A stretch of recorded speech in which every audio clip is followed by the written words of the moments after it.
বৈঠক তো কারণ হচ্ছে একটা, মূল কারণ হচ্ছে বাংলাদেশ নির্বাচনের দিকে যাচ্ছে ফেব্রুয়ারির প্রথমার্ধে, এবং এটা আমরা বাংলাদেশ এই যে নির্বাচনের দিকে, দেশ গণতন্ত্রের দিকে, ট্রানজিশনের দিকে যে যাচ্ছে, এটা ওরা সন্তুষ্ট।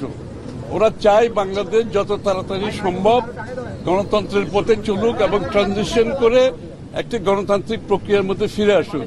এইটার ব্যাপারে আমাদের বিভিন্ন আলোচনা হয়েছে এবং এটার প্রেক্ষাপটে আগামী দিনে আমরা কি করতে যাচ্ছি, ওদের ভূমিকা কি হবে, এবং বিভিন্ন রাজনৈতিক দলের মধ্যে যে কথাবার্তাগুলো হচ্ছে সেগুলো আলোচনায় আসছে। এবং শেষ কথা হলো গিয়ে এটাই, শেষ কথা হচ্ছে বাংলাদেশের যত তাড়াতাড়ি সম্ভব একটা নির্বাচনের মাধ্যমে দেশে গণতন্ত্র ফিরে আসা দরকার। এটা তারা চায়। আমরা যারা গণতন্ত্রকামী মানুষ বিশ্বজুড়ে, বাংলাদেশের বাইরে, ইউরোপিয়ান ইউনিয়ন সহ সবাই চাচ্ছে বাংলাদেশে যত তাড়াতাড়ি একটি গণতান্ত্রিক অর্ডার ফিরে আসুক, এবং এর জন্য ওরাও কাজ করতে চায়। আমাদের সকলে মিলে এই কাজটা যত তাড়াতাড়ি সম্পন্ন করতে পারি, দেশের জন্য মঙ্গল, গণতন্ত্রের জন্য মঙ্গল। নজরুল ভাই বলেন। আমরা আপনার ফেব্রুয়ারিতে নির্বাচনের বিষয়টা নিয়ে বলা হয়েছে, আপনি শুনেন নাই। আমরা বাংলাদেশের উন্নয়ন, বাংলাদেশে গণতন্ত্র পুনঃপ্রতিষ্ঠা, এই দুই ক্ষেত্রেই ইউরোপিয়ান ইউনিয়নের সহযোগিতা পেয়েছি আমরা সব সময়। তারা এই সহযোগিতা অব্যাহত রাখবে বলেছে, এবং তারা চায়, যেটা খসরু ভাই বলেছেন, যে যত দ্রুত সম্ভব বাংলাদেশ গণতন্ত্রে ফিরে আসে, গণতন্ত্র পুনঃপ্রতিষ্ঠা হয়, এটা তারা প্রত্যাশা করে।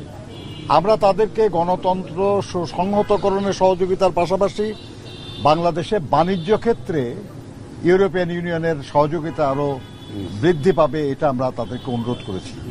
তারা সেটা তারা সম্মতি জানিয়েছে, আগ্রহ প্রকাশ করেছে। আমরা মনে করি যে আগামী দিনে ইনশাল্লাহ বাংলাদেশের জনগণ যে জন্য দীর্ঘ 16 বছর লড়াই করেছে, গুম হয়েছে, খুন হয়েছে, নানাভাবে নির্যাতিত হয়েছে, বিশেষ করে গত জুলাই আগস্টে যে সীমাহীন অত্যাচার সহ্য করেছে, এর মধ্য দিয়ে যে গণতন্ত্রের আকাঙ্ক্ষা, এই আকাঙ্ক্ষা খুব দ্রুত বাস্তবায়ন হবে। সরকারের ঘোষণা অনুযায়ী ফেব্রুয়ারিতেই নির্বাচন হবে ইনশাল্লাহ, এবং সেই নির্বাচনের মাধ্যমে আমাদের দীর্ঘদিনের যে স্বপ্ন গণতন্ত্র, সেটা পুনঃপ্রতিষ্ঠিত। গতকাল জামাত এখানে বৈঠক করেছে, তারা আপনার পিআরের বিষয়ে আলাপ করেছিল, এই বিষয়টি কাছে এখানে উত্থাপন হয়েছে কিনা? পিআর আপনার একেবারে স্পেসিফিক্যালি এগুলো নিয়ে কোনো আলোচনার প্রশ্ন না। আর পিআর তো এখনো আলোচনার খুব একটা বিষয়বস্তু না, এই কারণে যে যদি আপনি রাজিও হন, তাহলেও তো এই নির্বাচন পিআরের মাধ্যমে হবে না, সেটা তো হবে সংবিধান সংশোধন হওয়ার পরে। কাজে আমরা আলোচনা করেছি আজকে যেটা, সেটা হলো আসন্ন নির্বাচন নিয়ে। এই নির্বাচনের পরে কি হবে বা সামনের নির্বাচনে কি হবে, ওটা আলোচনা বিষয়বস্তু। আমার মনে হয় না, আমি একটু এটা নজরুল ভাইয়ের সাথে এটা আলোচনা যে হয়েছে, এবং আলোচনার মধ্যে এটা ওরা অনুধাবন করতে পারছে যে পিআর যদি কেউ চায়ও, সেটা তো আগামীতে জনগণের ম্যান্ডেট নিয়ে সংসদে এসে পাশ করতে হবে, জনগণের ম্যান্ডেট নিতে হবে। আমরা কিছু লোক টেবিলের চারিদিকে বসে, কিছু রাজনৈতিক দল জনগণের পক্ষ থেকে আগেভাগে তো এই সিদ্ধান্ত নেওয়া সম্ভব না। এটা জনগণের ম্যান্ডেট নিয়ে আগামী নির্বাচনের পরে যদি জনগণ চায় হবে, আর না চাইলে যে পরবর্তী সময়। Thank you.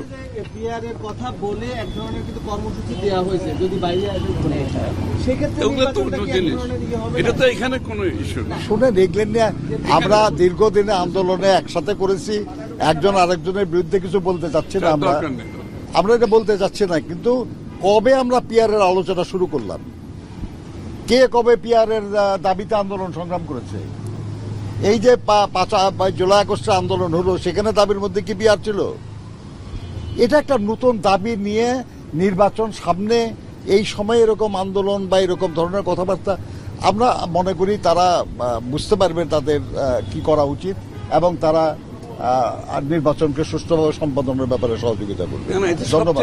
পিআরের বিষয়টা সবচেয়ে বড় কথা হচ্ছে, এটা তো আমরা কোনদের রাজনৈতিক দলকে বাংলাদেশের মানুষের সিদ্ধান্ত নিতে বলে নাই, সুতরাং এটা আলোচনার বিষয় না। কোন রাজনৈতিক দলের যদি সেটা ইচ্ছা থাকে, তারা আগামী নির্বাচনে জনগণের কাছে এটা নিয়ে যেতে হবে, ম্যান্ডেট নিয়ে সংসদে আসতে হবে। ধন্যবাদ।